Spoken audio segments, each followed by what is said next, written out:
ઘણા ઇન્વેસ્ટરો મ્યુચ્યુઅલ ફંડની સાથે સાથે સીધા શેરબજારમાં પણ ઇન્વેસ્ટ કરતા હોય છે. આ ઇન્વેસ્ટરો એક ભૂલ કરતા હોય છે. મ્યુચ્યુઅલ ફંડમાં મળેલા અનુભવને શેરબજારમાં ઉપયોગ કરે છે અને શેરબજારમાં મળેલા અનુભવનો ઉપયોગ મ્યુચ્યુઅલ ફંડમાં કરે છે. આ એક મોટી ભૂલ છે અને એ બહુ મોટું જોખમ ઊભું કરી શકે એમ છે. તો આ ભૂલમાંથી તમારે બચવું હોય તો આ વિડીયો ખાસ જુઓ. સૌથી પહેલાં તો શેરબજારમાં આઈપીઓ આવતા હોય છે, ઇનિશિયલ પબ્લિક ઓફરિંગ. કોઈ કંપની પોતાના શેર લઈને આવે છે. હવે એની ડિમાન્ડ અને સપ્લાયને આધારે જ્યારે એનું લિસ્ટિંગ થાય છે ત્યારે ભાવમાં બહુ મોટી વધઘટ થતી હોય છે. આવી જ રીતે મ્યુચ્યુઅલ ફંડ કંપની છે એ એનએફઓ લઈને આવે, ન્યૂ ફંડ ઓફર, અને એ એનએફઓની ઇનિશિયલ વેલ્યુ એનો એનએવી છે એ 10થી શરૂઆત કરતા હોય છે. એટલે શેરબજારમાં જે ઇન્વેસ્ટ કરતા લોકો છે એ આવા એનએફઓને પણ આઈપીઓની જેમ સમજીને સલાહ આપતા હોય છે કે તમે એનએફઓ 10 રૂપિયાનું એનએવી જ છે, એમાં ઇન્વેસ્ટ કરો, એ સસ્તું છે.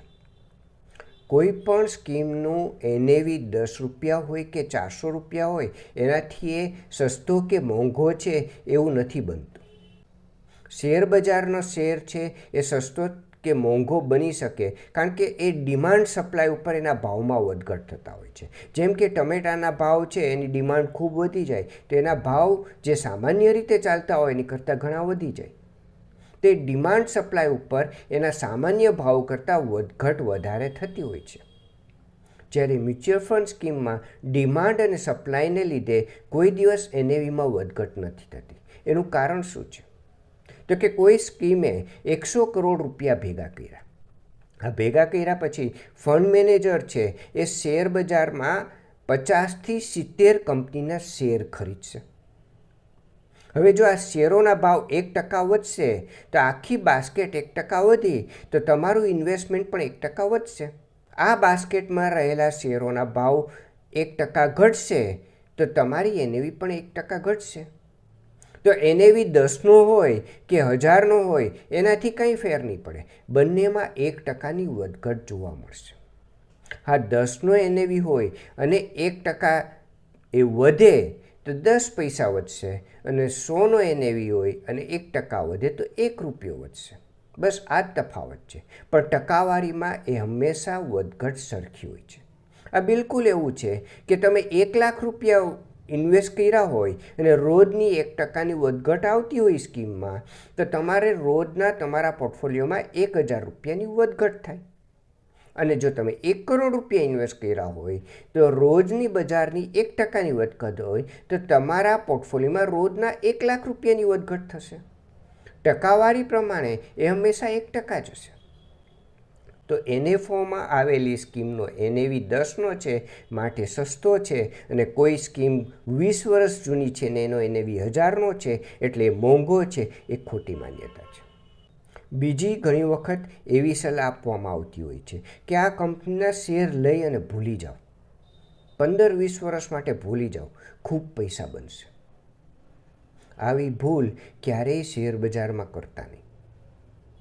એક વખત વિશ્વમાં 70% કરતાં વધારે બજારનો હિસ્સો ધરાવતી કંપનીઓ નોકિયા છે કે કોડાક છે, આવી મોટી વૈશ્વિક કંપનીઓ છે, એ 2થી 4 વર્ષમાં માર્કેટમાંથી ગાયબ થઈ ગઈ.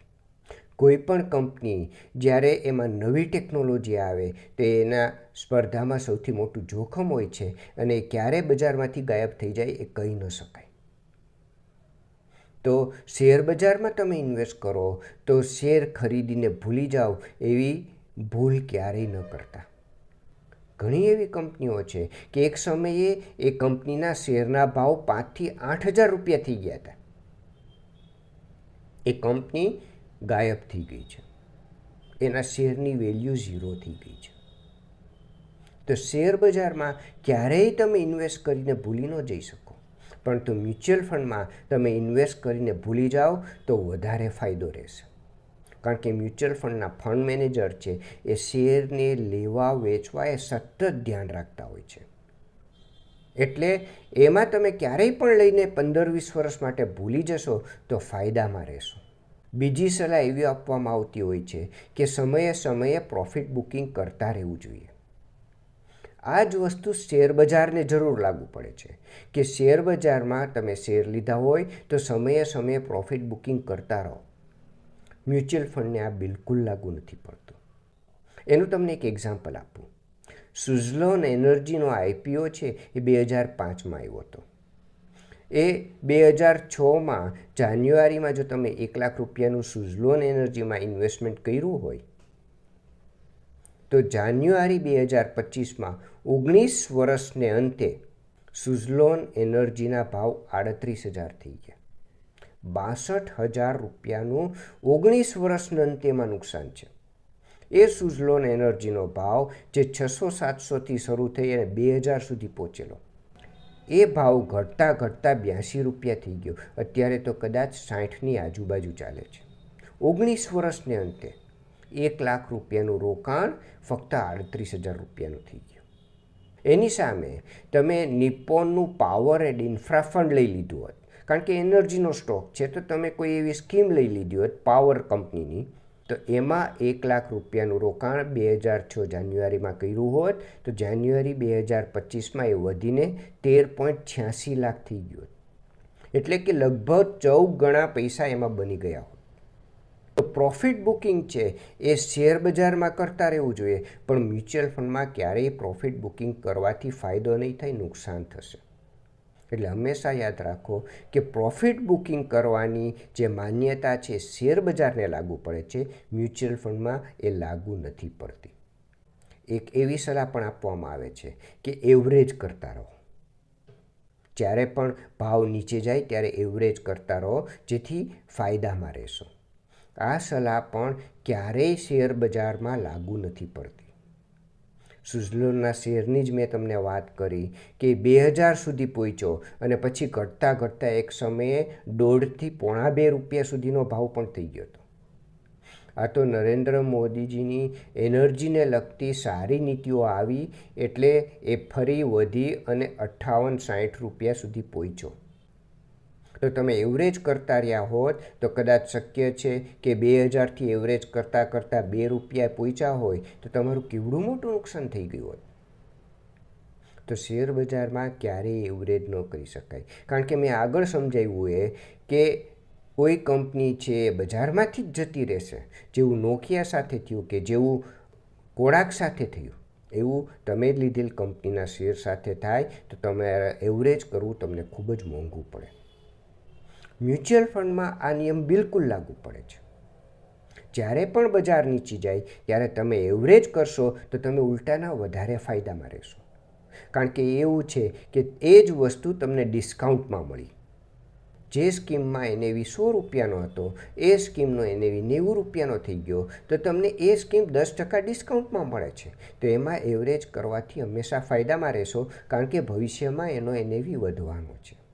એવરેજ કરવાની કોઈ પણ જ્યારે સલાહ આપે ત્યારે સમજવું કે આવતા 10-15 વર્ષ પછી એની દિશા ઉપરની તરફ હશે કે નીચેની તરફ. જો ભાવ ઉપરની તરફ રહેવાના હોય તો એવરેજ કરવું ફાયદાકારક છે. જો ભાવ નીચેની તરફ રહી શકે એવી સંભાવના હોય તો તમે નુકસાનમાં રહેશો. એટલે એવરેજ પણ એમાં કરવું જોઈએ કે જેમાં સંભાવના વધુ હોય કે એના ભાવ હંમેશા ઉપરની તરફ રહેશે.